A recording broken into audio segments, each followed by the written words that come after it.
Given the seemingly never-ending scandals surrounding the Catholic Church in recent times, you'd wonder just exactly who would volunteer to be a priest these days, but that's what my next guest did. One was a banker, one was in electronics, and the other was a corporate lawyer.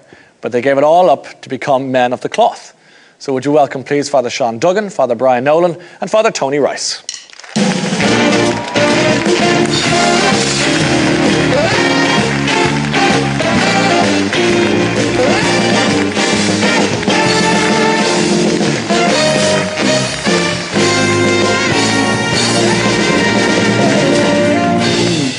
Welcome, gentlemen. Oh, thanks very much, Ryan. It's great to be here. You're happy to be here. I certainly am, but I feel I've missed out on the best parts. You were handing out hampers there and vouchers. Yeah. I'm just wondering, is there anything down the line for us? Well, we'll see what we can do. We'll see what we... Okay, no problem.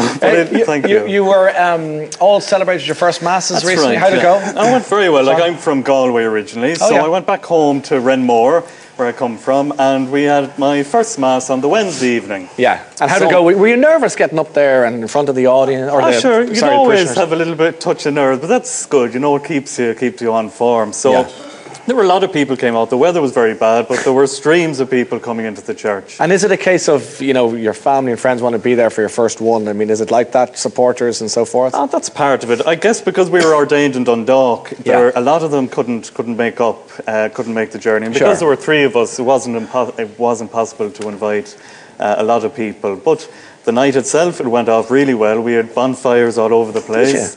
There was buntings flying in the wind. It was an excellent, superb and really enjoyable evening. Okay, so there was a sense of celebration for the Father Brian, how was your first mass? Did you enjoy yourself? Yeah, I mean, it was a good day, and it was a good night as well.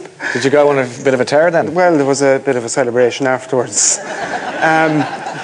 I mean, I suppose, yes, it's nervous to get up in front of a crowd of people, but when you know that the people that are in front of you are on supporters, your side, their family, their friends, that makes it, you know, a little bit easier. My mass was down in Limerick, where I'm from, in our Redemptorists monastery down there. And it went very well, but I was, you know, there was a touch. You were nervous, What about you, Father Tony? Were you nervous? Were you? Not really, no.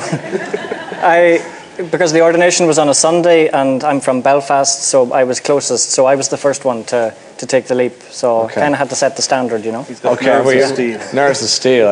I'm just looking at you, like not a collar between you in the sense of the traditional sense in the garb and all that sort. Particularly, you know, Father Tony, you've got a tie, which is a statement as well in itself. Did you think about what you were going to wear when you came out this evening, vis-a-vis the garb, if I may call it that, versus the casual gear? Did you think about that?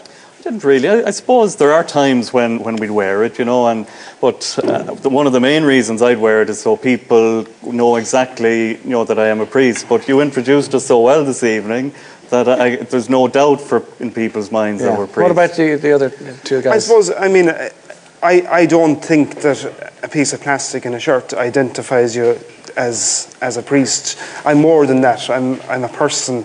I haven't changed in the last week just because I was ordained. I'm still the same Brian Nolan, and I don't. But you've joined a club that traditionally would be seen to have a uniform.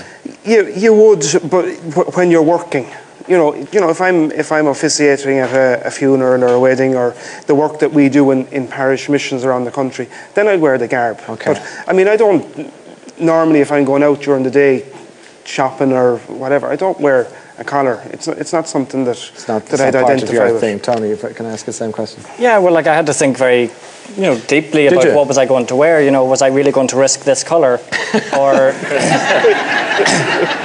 you know, or was it going to have to be a white shirt or anything? But the clerical collar isn't. It's something like Sean said. It's something when we're on a parish mission, going to visit sick people in their homes. Yes. It helps settle them to know who's coming to their door. So. Sean, tell me about, you're a corporate lawyer.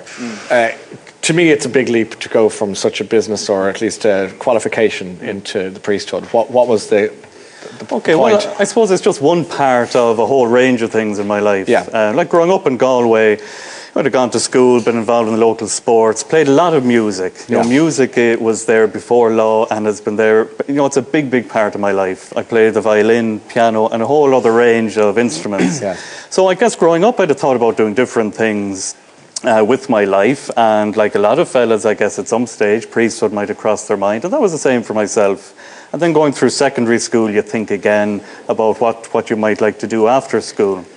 So corporate law was one of them, music was another, and then I come from a business background, so I was thinking of going and working in the shop. So I decided to go for the law.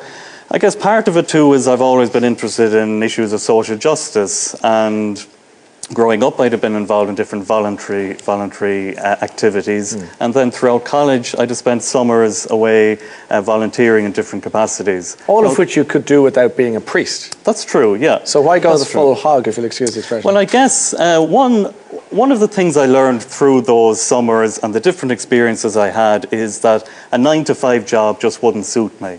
Another thing I learned was that whatever I ended up doing, I would need to be working with people in a very real way. And priesthood is that for me. You're involved in all kinds of things. You meet people in all kinds of situations, in their ups and their downs, and in the normal everyday occurrences. Okay,